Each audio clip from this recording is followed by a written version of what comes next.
So anybody who studies the Middle Ages will know that one of the most famous features, of course, is castles. I'm here in Sussex at Pevensey Castle. Now, Pevensey Castle is perhaps famous, perhaps wrongly, we'll get into that in a future video, for William the Conqueror's invasion. But in fact, what a lot of people don't realise is what looks like a medieval castle here, and indeed there is 13th century castle behind me.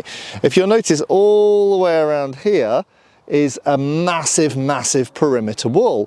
Now what's interesting is that perimeter wall is Roman. It is 3rd century Roman and is part of the Saxon shore forts. But what I want to highlight in this video is that when people talk about fortifications and sieges, they think of all sorts of elaborate and kind of really clever siege engines and machines and tools and weapons and ways of besieging these things. But there's one really simple thing which gets hugely overlooked. Hi folks, Matt Easton here, Schola Gladiatoria. I'm going to stick a hat on because the sun is right in my eyes. It's very low sun today. Beautiful spring day. Happy spring, everyone. So I'm here in sunny Sussex. I'm here on antique business, but I was coming past Pevensey Castle, so thought I would stop to do one of these great on-location films for you. So rather than talking about the history of Pevensey Castle, we'll probably do that in the future because this is a fascinating castle. Just very briefly, the most important things to know about this is that firstly, we have a medieval castle, as is often the case in Britain, inside a Roman fort. And the Roman fort is huge, but there are some differences. You'll notice the walls look a lot lower. Now, partly that's obviously because they're older and they're partially collapsed. But the Roman walls, even if we look at the tall point over there, the Roman walls, there we go, the Roman walls are generally speaking shorter or lower than the medieval walls like those behind me here. Now, there were many changes in warfare between the late Roman period, early medieval, late medieval, and there's this funny period in between which I guess sometimes gets labelled as the Dark Ages. Now, funnily enough, that is where the Roman part pretty much of this fort or castle, castello, is actually based. So this is 3rd century. Now, what was happening in the 3rd century? Well, the Roman Empire was in trouble. And without going into a huge amount of history, the one part of the south and the east coast of England, so the bottom and the right-hand side, was fortified by something called the Saxon shore forts. And that's what this is. This is one of the Saxon shore forts. One of the other really famous ones that you can visit, in fact I've been in before on the channel, is down at Porchester. So Porchester and Pevensey are two of the biggest surviving, still standing Roman walled forts, and they're vast. Now, Roman forts contained garrisons and contained buildings, so they're very big, but they don't tend to have very high walls. And probably part of this, we'll look at this again separately, but probably part of this is because Roman standing army and garrisons were quite big. Fast forward to the late medieval period, and by the time we get to the 13th century, we get much taller fortifications, usually garrisoned by smaller numbers of people. They didn't have the same kind of standing army that the Romans had, so they had to run things differently. But anyway, different topic for a different time. What I want to focus on here is how both of these things, both the medieval castle behind me and the Roman castle which it sits within, were often besieged. Now, many people will know that during sieges, very commonly certain formulaic things happen. So the first thing you usually do is when you besiege a town or a fort or a castle like this, is you have to isolate it because you don't want it to be supplied. You don't want it to be supplied with obviously food, potentially ammunition, arrows, and then later on gunpowder and cannonballs and things like that. Reinforcements, extra soldiers, or indeed water in some cases. So if you can isolate them from the water source, then that's a very quick way of getting them to surrender. However, castles very often have a well and they dig right deep down, and usually a castle has somewhere in its perimeter it has a well for that reason. But when we actually come to assaulting the castle, most people think of battering rams, they think of trebuchets and other forms of torsion-powered engines for shooting at them, later on obviously cannons, and this can be a quick way of making a garrison or a town or a city surrender, okay, by assault. But one thing that often gets overlooked in assaults is you don't necessarily need all of this technology if you have ladders. That's right, folks, one of the simplest and most effective and most universal and commonly used throughout history ways of besieging medieval castles like this or Roman fortifications like this are ladders. So let's turn around here and look at the Roman fort for a second. So this is the Saxon shore fort. So this is, why is it called the Saxon shore?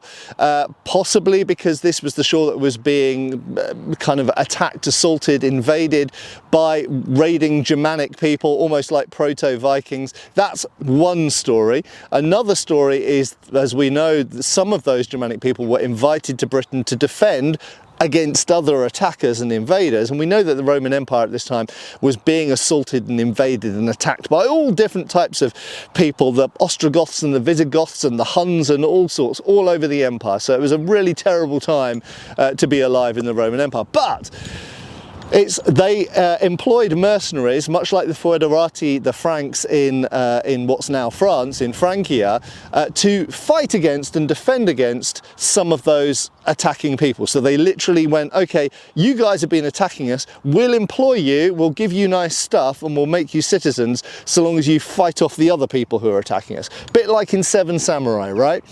So that's two possible reasons for why it's called the Saxon shore fort. But the important thing to know is that the Romans highly developed standing armies, big garrisons, fortified towns, huge walls, making cement that could set in water, having ballista and all of these kinds of technology things, were essentially being invaded by people who didn't have all of that technology. So the question is, cities like Londinium, which was besieged and fell to essentially proto-Anglo-Saxons, Germanic peoples in the 3rd century, how was it taken? How were these people who could build these enormous great walls, which had bastions with ballista in them and standing armies inside and garrisons and everything, how on earth did these tribal peoples from outside the empire or the fringes of empire, how did they manage to do it?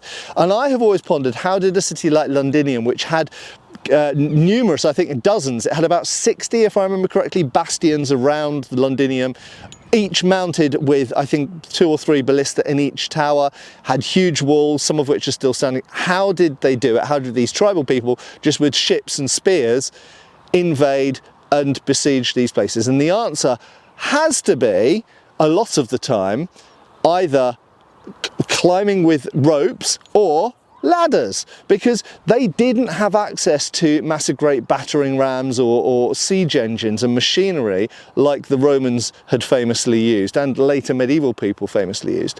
So now let's come round to this castle. So this is the medieval castle, this is 13th century behind me. So this Pevensey castle, which I'm in right now, was actually besieged 4 times, and 4 known times. In fact, it may have been more than that, but 4 known times. And this was involved in the anarchy, for example, Stephen and Matilda, but it was also, there was action around here during the Peasants' Revolt and all sorts. So this was besieged, this place. It was assaulted, and it even has some elements of Tudor gun emplacements put in it as well. So even in the Tudor period, it was still significant.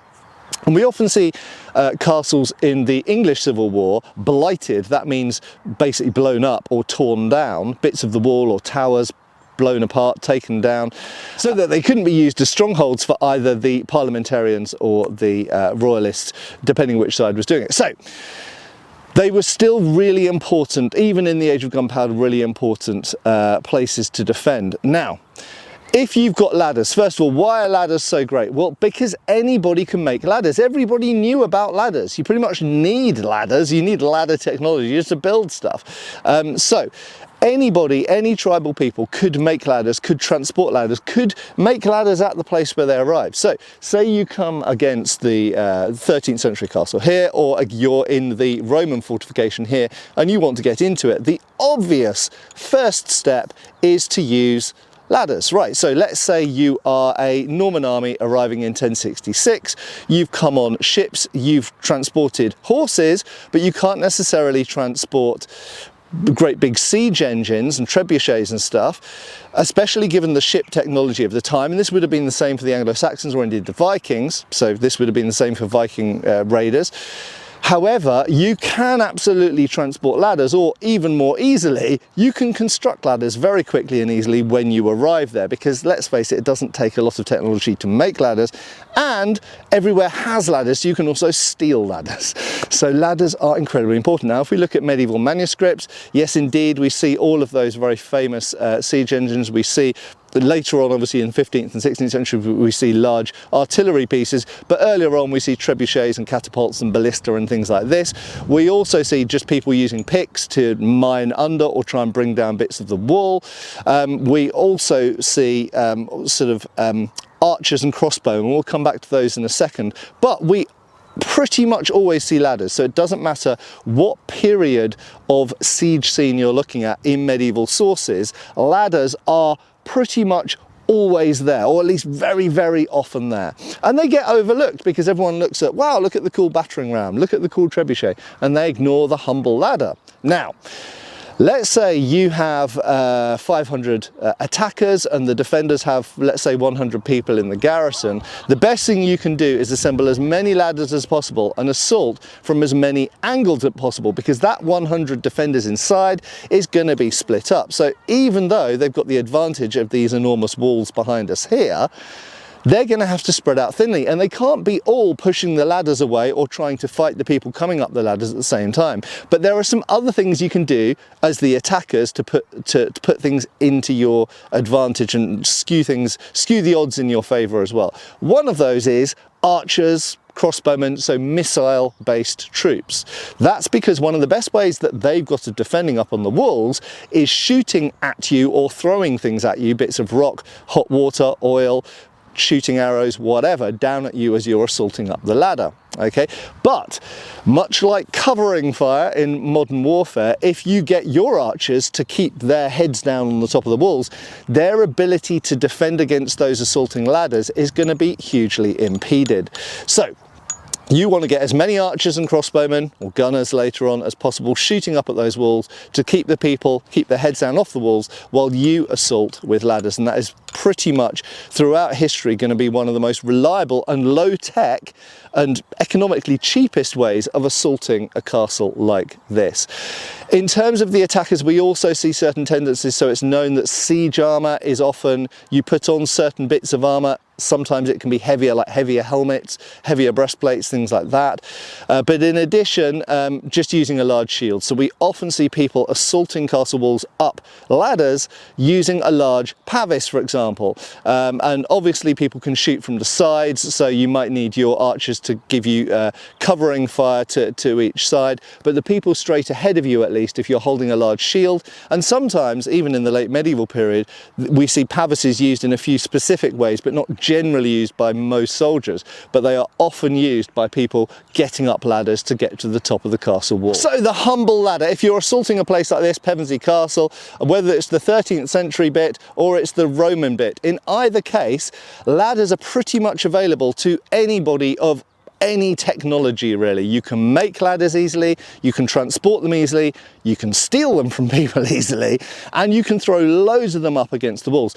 The only complication really comes with the height of walls, and it could be, and I think that's probably the case, the fact that we generally have smaller garrisons in medieval castles than in Roman garrisons like this. Medieval castles were often manned by a relatively few number of soldiers, so they couldn't man all of the walls. So if a lot of people came with a lot of ladders at one time, they wouldn't necessarily be able to repel them. However, if the walls are really tall, it makes it far more difficult to assault with ladders on two main fronts. Number one, getting a ladder long enough to get to the top of the wall becomes logistically far more difficult. A lot of trees that you're making wood out of simply aren't that long, so you have to, it's just more difficult to make a longer ladder. Secondly, it's more difficult to transport that longer ladder, but the main second point is the fact that it takes you longer to get up it. And the longer it takes you to get up a ladder, the more time the defenders have to either shoot you or drop something on you or push the ladder away. And the consequences of falling off that ladder are potentially worse as well.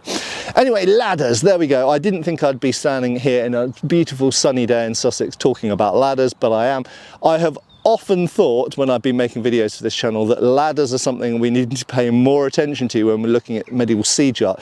And they are a weapon. If they're used as a weapon like this, they're a weapon. And ladders are a freaking awesome weapon, and they're as useful today as they were in the Roman era. And even your standard Germanic warrior who didn't know anything about Latin or currency necessarily, or how to build beautiful walls like that, could get a ladder and climb up it. So there you go. Ladders is probably one of the main answers for how Germanic or other invaders on the fringes of the Roman Empire got into Roman fortifications. Almost certainly the main way that Vikings got into burhs a lot of the time, Anglo-Saxon burhs and Frankish fortifications, and still incredibly important, still even in the age of gunpowder, and obviously right the way through the late medieval period. Anyway, thanks a lot for watching. I have been Matt Easton. I will continue to be, and I'll see you back on the channel really soon. Cheers, folks. Thanks for watching. We've got extra videos on Patreon. Please give our Facebook a like and subscribe if you haven't already. Cheers, folks.